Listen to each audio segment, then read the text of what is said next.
Are you struggling to keep your hydrangea happy? I have to admit, so am I. This is my blue enchantress, and it's supposed to be a vibrant blue, but you can tell it's kind of sad. So I really didn't want to put synthetic fertilizer in this hydrangea pot because I was worried about the salt. So I did a little research to try to find some natural fertilizers. You would not believe this, but there are some natural fertilizers in your kitchen that you can use to revive your hydrangea or any fruits and vegetables and plants in your garden. So I'm going to share those tips with you today. Take, for instance, bananas. The riper, the better. Bananas contain potassium, which can really help support your plant's overall health, like hydrangeas. But just peeling them and putting the peels in your raised bed is not going to do the trick. I found out there's a better way to do it. One natural way to feed your soil is making banana water. Start by taking one banana peel and cutting it into small pieces.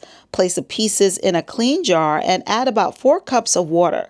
Cover the jar loosely and let it stand for about 24 to 48 hours. After it's finished soaking, strain the water into another container. Don't throw those peels away though. Add them to your compost pile. Now your banana water is ready to use. Simply pour it directly onto the soil around your hydrangea. Not on the leaves or flowers though. It's recommended to use banana water about every 2 to 4 weeks. It's meant to give your soil a gentle boost. Banana water is loaded with potassium. It's an important ingredient that helps plants regulate water, supports healthy roots, and plays a role in flowering and fruit production. Besides hydrangeas, banana water can also be used on tomatoes, peppers, cucumbers, squash, eggplants. They're also a great addition for flowering plants like roses, dahlias, zinnias, and hibiscus. I don't know about you, but I cannot start my morning without my morning coffee. And now I have a reason to use the coffee grounds because they are really good in your garden. I learned that coffee grounds adds organic matter to the soil and contains a small amount of nitrogen, which supports leafy growth. So if your hydrangea or other leafy plant is struggling, coffee grounds can be the answer. And here's a bonus tip for you extra coffee lovers. If you know of a Starbucks nearby or you visit Starbucks a lot, you can ask the barista for the coffee grounds. That's right. Starbucks has a program that gives out free coffee grounds to customers who ask. So the next time you're at Starbucks, just collect those coffee grounds because you know you're paying a lot for that coffee anyway, and you can put those free coffee grounds in your garden. Sprinkle a thin layer about 1/4 to 1/2 cup around a mature plant, then lightly work it into the top soil and water. Some of you have asked what is a raised bed in my videos. It's from Vego Garden. I really like these raised beds because it's off the ground, so no bending required.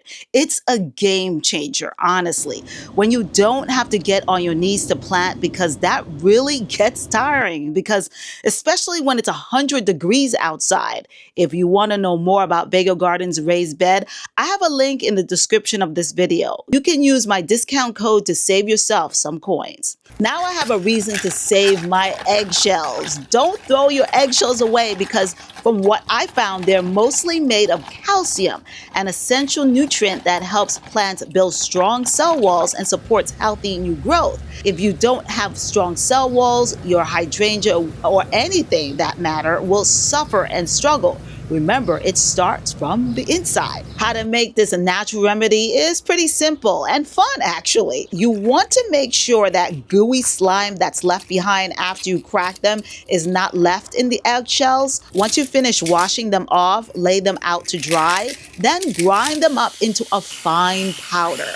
The finer the powder, the better. It will work its way into the ground to help your hydrangea. Sprinkle about 1 to 2 tablespoons around the base lightly. Mix the eggshell powder into the top layer of the soil and water lightly.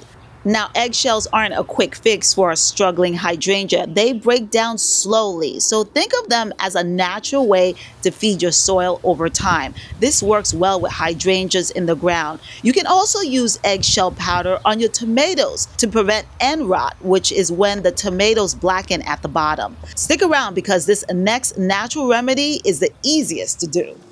I didn't know this, but the next time you boil vegetables, don't pour that water down the drain. As long as you don't add salt, butter, or any seasonings, let the water cool completely. Once it's cool, pour it directly onto the soil around your hydrangea plants. I like using this method on my entire raised bed and other flowering plants. Some of the nutrients from the vegetables can end up in the cooking water, making it an easy way to give your garden a gentle boost while reducing waste. This is a simple, more natural way to feed your hydrangea in the ground by using something you already have in the kitchen. And before you do any of these tips, I suggest take a look at what your hydrangea is trying to tell you. Sometimes you don't need these natural fertilizers at all.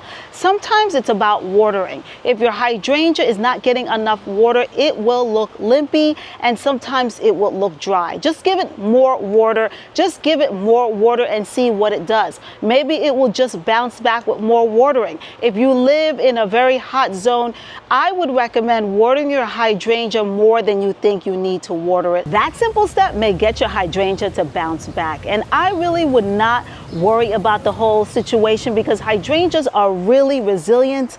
They really do bounce back on their own. Now, if you're thinking, Carmen, I don't have time to wait for banana peels or eggshells to break down, I completely understand. If your hydrangea needs a little help, head to your local garden center and pick up a bag of worm castings. Worm castings are one of my favorite natural ways to feed your soil because they're gentle, easy to use, and add nutrients and organic matter without being harsh on your plants.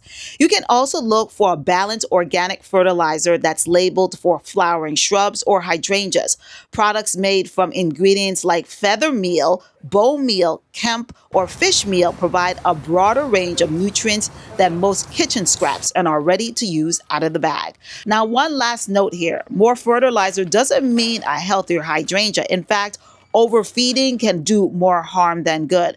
Remember, fertilizer is only part of the equation. I grew hydrangeas both in the ground and in containers, and every season I'm learning something new about them because I just love these plants. I wouldn't call it an obsession. I would just call it one of my favorite plants that I love in my garden. What about you? What is your favorite hydrangea? If you're looking for more hydrangea tips, be sure to check out the other hydrangea videos on my channel.